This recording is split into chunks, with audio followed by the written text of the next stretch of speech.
হিঙ্গলগঞ্জের পার্শ্ব শিক্ষক শিক্ষিকা ঐক্যমঞ্চের পক্ষ থেকে বিধায়িকা রেখা পাত্রকে সংবর্ধনা জ্ঞাপন এবং তাদের দুর্দশা দূরীকরণের আবেদন।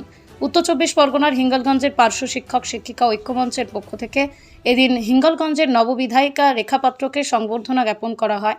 পার্শ্ব শিক্ষক ঐক্যমঞ্চের কনভেনার শঙ্কর মণ্ডল তিনি জানিয়েছেন, দীর্ঘ 15 বছর তৃণমূলের রাজত্বকালে তারা অনেকবার তাদের বেতন বৃদ্ধি সহ বিভিন্ন রকম দাবি দাওয়া নিয়ে বিভিন্ন রকমভাবে আন্দোলন করেছেন, সরকারকে চিঠি দিয়েছেন, কিন্তু সেই দিকে তদন্তীন তৃণমূল সরকার নজর দেয়নি। এই সংক্রান্ত একটা স্মারকলিপি তুলে দেওয়া হয়। তার পরিপ্রেক্ষিতে বিধায়িকা জানিয়েছেন, তাদের সরকার সচেতনশীল, শিক্ষক শিক্ষিকাদের পাশে তিনি সর্বদা ছিলেন, আছেন, থাকবেন এবং তাদের এই দেওয়া স্মারকলিপি তিনি সরাসরি মুখ্যমন্ত্রী শুভেন্দু অধিকারীর কাছে দেবেন এবং তাদের দাবি দাওয়াগুলি যাতে পূরণ হয় সেই ব্যবস্থা তিনি করবেন। হিঙ্গলগঞ্জ থেকে প্রতিনিধি প্রদীপ সরকারের রিপোর্ট, হিঙ্গলগঞ্জ নিউজ। আমরা হাজির হয়েছি আমাদের নবনির্বাচিতা বিধায়িকা দিদির কাছে। তো আমরা যে 15 বছর ধরে বঞ্চিত, সেই বঞ্চনার অবসান এবার ঘটবেই, কারণ আমরা প্রতিশ্রুতি পেয়েছি আমাদের সদ্য মুখ্যমন্ত্রী শুভেন্দু অধিকারী মহাশয়, সুকান্ত মজুমদার মহাশয়, তরুণজ্যোতি তিওয়ারি মহাশয়, সবাই আমাদের ব্যাপারটা জানেন এবং ওনাদের মুখে বারে আমাদের নাম প্রতিফলিত হয়। তো বর্তমানে যে 207 জন এমএলএ আমাদের, তো প্রত্যেক রাজ্যব্যাপী এটা চলছে। পার্শ্ব শিক্ষকরা সবাই তাদের নতুন বিধায়ক বিধায়িকাকে বরণ করে নিচ্ছেন এবং একটা করে আমরা দাবিপত্র তুলে দিচ্ছি। সেই দাবিপত্র আমাদের শ্রদ্ধেয় শুভেন্দু অধিকারী মহাশয়ের কাছে ওনারা দেবেন এবং আমরা 100 কেন 100-র মধ্যে আরও বেশি যদি পার্সেন্টেজ থাকে আমরা আশাবাদী যে আমরা এবার মুক্তি পাচ্ছি। এই 15 বছরের আমি শঙ্কর মণ্ডল, হিঙ্গলগঞ্জ ব্লকের পার্শ্ব শিক্ষক ঐক্যমঞ্চের কনভেনার। ও আমরা এখানে সবাই আছি, আমরা সবাই সৈনিক যে লড়াই। এবার আমাদের উপরে যে অত্যাচার হয়েছিল, মানে আর্থিক দিক থেকে, তার অবসান এবার ঘটবেই। এবং সবথেকে বড় ব্যাপার, রেখাদির জয়ের পিছনে এবার আমাদের একটা বড় হাত আছে, এটা আমরা সবাই মানি।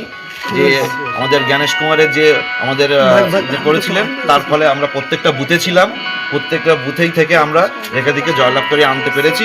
সরকার যে পরিবর্তন করতে পেরেছি, এইখানে আমাদের বড় জয়। ধন্যবাদ। হ্যাঁ দাদা, কিন্তু নেপালদা আমাদের 251 নম্বর বুথের মণ্ডল সভাপতি এবং হ্যালো, দেবাশিস গান। খুবই ভালো লাগছে এখানে যারা উপস্থিত আছেন, আমাদের স্কুলের প্রা টিচার এবং টিচার, আমাদের কাছে শিক্ষা ওনার শিক্ষক এবং শিক্ষা ব্যবস্থাটাকে এগিয়ে নিয়ে যাওয়ার জন্য ওনারা আমাদের কাছে যে লিখিত যে লেটারটা দিলেন, ওই লেটারটা ওনারা আমাদের রাজ্যের যে বর্তমান মুখ্যমন্ত্রী শুভেন্দু অধিকারী মহাশয়ের কাছে পৌঁছে দেওয়ার জন্য ওনাদের একটা আমার কাছে একটা অনুরোধ করেছেন। আমি অবশ্যই ওনাদের অনুরোধ রাখবো, কেননা ওনারা সবাই আমার থেকে অনেক সিনিয়র, আমি সবার থেকে ছোট।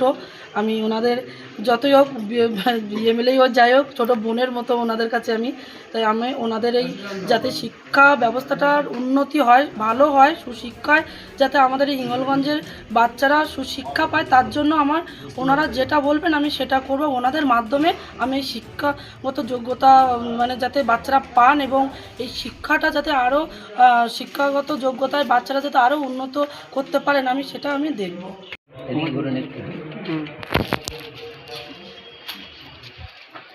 আচ্ছা, শিবানী মণ্ডল, মিরিধা।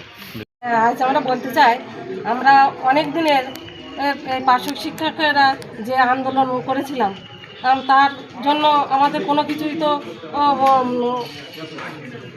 কিছুই আমাদের আন্দোলনের যে ফল, তার আমরা সুফল আমরা পাইনি। আজ আমরা সবাই মিলে একত্রিত হয়ে আমাদের ঘরের মেয়ে, আমাদের বোন, আমরা রেখা দিদির কাছে এসেছি। আমরা চাই যে আমরা যে আন্দোলন এতদিন ধরে করে এসেছি, তার একটা সুফল যাতে আমরা পাই। সেই জন্য আমরা আজকের এই দিদির কাছে এসেছি।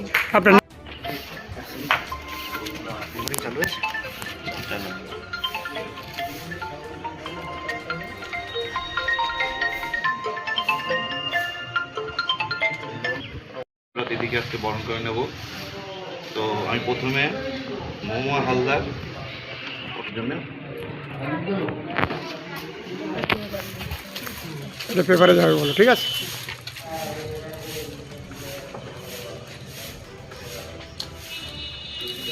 আমি ঠিক আছে।